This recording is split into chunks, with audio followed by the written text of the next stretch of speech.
NL hospitals అత్యుత్తమ వైద్య సేవలు సామాన్యులకు అందుబాటులో. అపార అనుభవం గల వైద్య నిపుణులు doctor Nagendra Prasad Kulari, managing director, గుండె వ్యాధి వైద్య నిపుణులు గారి ఆధ్వర్యంలో cardiology, neurology, surgical gastroenterology, orthopaedic, ప్రసూతి మరియు గైనకాలజీ, పల్మనాలజీ, జనరల్ మెడిసిన్ మరెన్నో పలు విభాగాల వైద్య సేవలు. అత్యాధునిక ఎక్విప్మెంట్ గల ఐసీయూ, ఆపరేషన్ థియేటర్, క్యాథ్లా, 24/7 ఎమర్జెన్సీ మరియు క్రిటికల్ కేర్, అడ్వాన్స్డ్ మిషనరీ గల ల్యాబ్, సిటీ స్కాన్, ఎక్స్రే, అన్ని కంపెనీల హెల్త్ ఇన్సూరెన్స్ సౌకర్యం కలదు. అందరికీ అందుబాటులో అత్యాధునిక వైద్య సేవలు అతి తక్కువ ఖర్చులో. ఎన్ఎల్ హాస్పిటల్స్, పివిఆర్ కళ్యాణ మండపం ఎదురుగా, అన్నమయ్య సర్కిల్ దగ్గర, Magunta layout, Nellore. Welcome to CMD news. నా పేరు దివ్య. నేటి వార్తా విశేషాలు. రాష్ట్ర ముఖ్యమంత్రి వైఎస్ జగన్మోహన్ రెడ్డి ఇంటికి వెళ్లితేనే రాష్ట్రాభివృద్ధి సాధ్యమవుతుందని తిరుపతి పార్లమెంట్ అధ్యక్షులు జి నరసింహ యాదవ్ పేర్కొన్నారు. స్థానిక తిరుపతి ప్రెస్ క్లబ్లో ఆయన మీడియాతో మాట్లాడుతూ తెలుగుదేశం అధికారంలో ఉన్నప్పుడు నాణ్యమైన మద్యం సరఫరా చేశామని ఆయన అన్నారు. ఈ ప్రభుత్వంలో ఆర్టీసీ ఛార్జీలు పెంచారని ఆయన మండిపడ్డారు. ప్రభుత్వం జగన్మోహన్ రెడ్డి ఇంటికి వెళ్తేనే ఈ రాష్ట్రం బాగుపడుతుంది, రాష్ట్రం అభివృద్ధి సాధిస్తుంది అనే విధంగా ఈరోజు ప్రజలందరూ కూడా నినదిస్తా ఉన్నారు. అదేవిధంగా ఈరోజు ఆయన చూస్తే 5 ఏళ్లలో రాష్ట్ర ఆదాయం పెరిగిందేమీ లేదు. కానీ ఆయన దోపిడీ మటుకు భారీ ఎత్తున జగన్మోహన్ రెడ్డి దోపిడీ పరంపర కొనసాగుతానే ఉంది.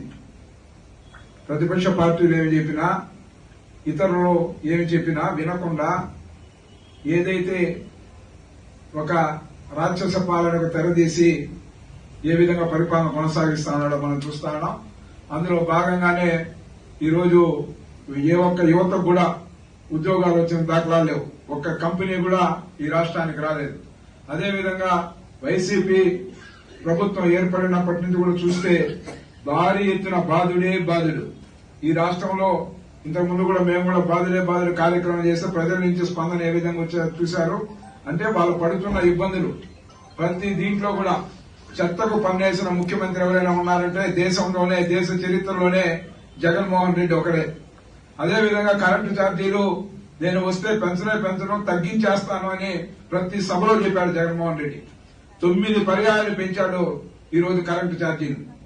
అదేవిధంగా ఈరోజు మందుకు సంబంధించి చూస్తే నేను అధికారంలోకి వస్తే దశల వారీగా మద్యపాన నిషేధం విధిస్తానని హామీ ఇచ్చారు ఎన్నికల మేనిఫెస్టోలో కానీ, ఎన్నికల ముందు ప్రతి సభలో కూడా. మహిళలందరూ కూడా నమ్మారు. జగన్ చెప్పిన మాట కట్టుబడి మద్య నిషేధం చేస్తాడంటే ఈరోజు మద్య నిషేధం చేయకపోగా మద్యాన్ని విపరీతంగా కూడా ధరలు పెంచి ఏ విధంగా నాసిరకం మందు సప్లై చేస్తా ఉన్నాడు. ఈ రాష్ట్రంలో పేద ప్రజల ఆరోగ్యంతో చెలగాటమాడుతా ఉన్నాడు ఈ ముఖ్యమంత్రి. ఒక పక్క భారీ ఎత్తున తన సొంత బిస్లరీలు గానీ ఇవన్నీ కూడా మొత్తం మద్యం కంపెనీలన్నీ కూడా జగన్మోహన్ రెడ్డి బినామీ. జగన్మోహన్ రెడ్డి ఎవరైనా వాళ్ళు ఉంటే కూడా వాళ్ళన్నీ కూడా లాక్కొని మొత్తం ప్రతి రూపాయి కూడా మద్యం నుంచి వచ్చే ప్రతి రూపాయి కూడా జగన్మోహన్ రెడ్డి ఇంటికి చేరుతా అనేది వాస్తవం. ఈ విధంగా ప్రజల్ని ఇబ్బంది పెట్టి ప్రజల్ని ఆరోగ్యంతో చెలగాటం ఆడే ముఖ్యమంత్రి దేశంలో ఎక్కడ కూడా లేరు. ఇలాంటి ముఖ్యమంత్రిని వెంటనే ముఖ్యమంత్రి పదవి నుంచి వాళ్ళ పార్టీని అధికారానికి దూరం చేస్తే తప్ప ఈ రాష్ట్రంలో పేద ప్రజల యొక్క స్థితిగతులు మారవని కూడా ఈ సందర్భంగా కూడా తెలియజేస్తూ, అదేవిధంగా ఈరోజు కాలువలో ఏదైతే గతంలో చంద్రబాబు నాయుడు గారు ముఖ్యమంత్రి ఉంటే సాగునీరు, తాగునీటికి అత్యధిక ప్రాధాన్యత ఇవ్వడం, చాలా చోట్ల కూడా కాలువల ద్వారా ఏ విధంగా వాళ్ళ రైతులకంతా నీళ్లు అందించారో మనం చూసాం. కానీ ఈ రోజు రైతుల ఈ పంట కాలువలో చూస్తే నీళ్లు కాదు కదా, రైతుల కన్నీళ్లు ఈ రోజు ప్రవహిస్తా ఉన్నాయి ఈ రాష్ట్రంలో. అదేవిధంగా ఈరోజు వైసీపీ నేతల దౌర్జన్యాన్ని అంటామా లేదా వాళ్ళ బెదిరింపులకు అంటామా, భారీ ఎత్తున ఎస్సీలకు చెందిన ఎంతో మంది ఆత్మహత్య చేసుకోవడం జరిగింది ఈ రోజు.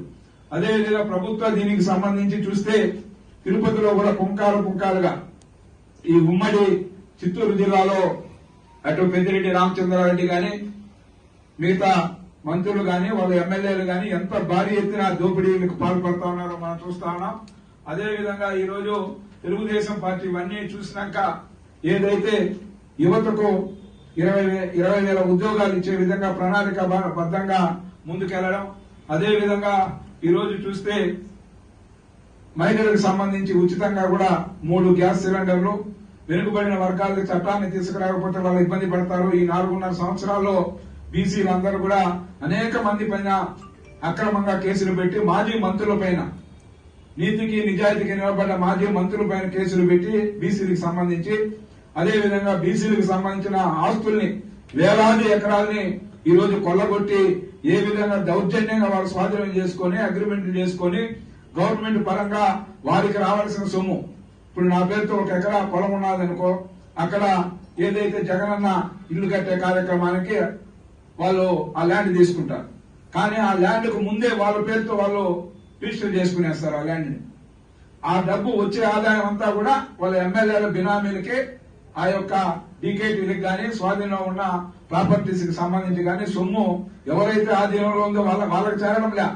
వాళ్ళంతా కూడా వెనుకబడిన వర్గాలకు చెందిన వాళ్ళు గానీ, ఎస్సీలు గానీ, వీళ్ళు అనగారిన వర్గాల ఆస్తులన్నింటినీ కూడా ధ్వంసం చేసి వాళ్ళ ఆస్తుల పేరుతో వీళ్ళ సొంత ఖజానాలు నింపుకున్న చరిత్ర ఈ రోజు మనం చూస్తా ఉన్నాం ఈ రాష్ట్రంలో. అదేవిధంగా ఇంకో పక్క చూస్తే ఇసుక దోపిడీ, మద్యం దోపిడీ, ఇదే విధంగా ప్రతి ఇంటికి కూడా ఈ రోజు అప్పులు నెత్తిన పెట్టారు. ఈయన ముఖ్యమంత్రి అయినాక ఈ రాష్ట్రంలో కోట్లాది రూపాయలు అప్పులను తీసుకొచ్చి కనీసం ఏ విధంగా పరిపాలన చేయాలో చేతగాని ముఖ్యమంత్రి ఈ రోజు అప్పుల ఊబిలోకి ఈ రాష్ట్ర ఎన్ఎల్ హాస్పిటల్స్ అత్యుత్తమ వైద్య సేవలు సామాన్యులకు అందుబాటులో. అపార అనుభవం గల వైద్య నిపుణులు doctor Nagendra Prasad Kulari, managing director, గుండె వ్యాధి వైద్య నిపుణులు గారి ఆధ్వర్యంలో cardiology, neurology, surgical gastroenterology, orthopaedic, ప్రసూతి మరియు గైనకాలజీ, పల్మనాలజీ, జనరల్ మెడిసిన్, మరెన్నో పలు విభాగాల వైద్య సేవలు, అత్యాధునిక ఎక్విప్మెంట్ గల ఐసీయూ, ఆపరేషన్ థియేటర్, క్యాథ్లా, 24/7 ఎమర్జెన్సీ మరియు క్రిటికల్ కేర్, అడ్వాన్స్డ్ మిషనరీ గల ల్యాబ్, సిటీ స్కాన్, ఎక్స్రే, అన్ని కంపెనీల హెల్త్ ఇన్సూరెన్స్ సౌకర్యం కలదు. అందరికీ అందుబాటులో అత్యాధునిక వైద్య సేవలు అతి తక్కువ ఖర్చులో. ఎన్ఎల్ హాస్పిటల్స్, పివిఆర్ కళ్యాణ మండపం ఎదురుగా, అన్నమయ్య సర్కిల్ దగ్గర, మాగుంట లేఅవుట్, నెల్లూరు.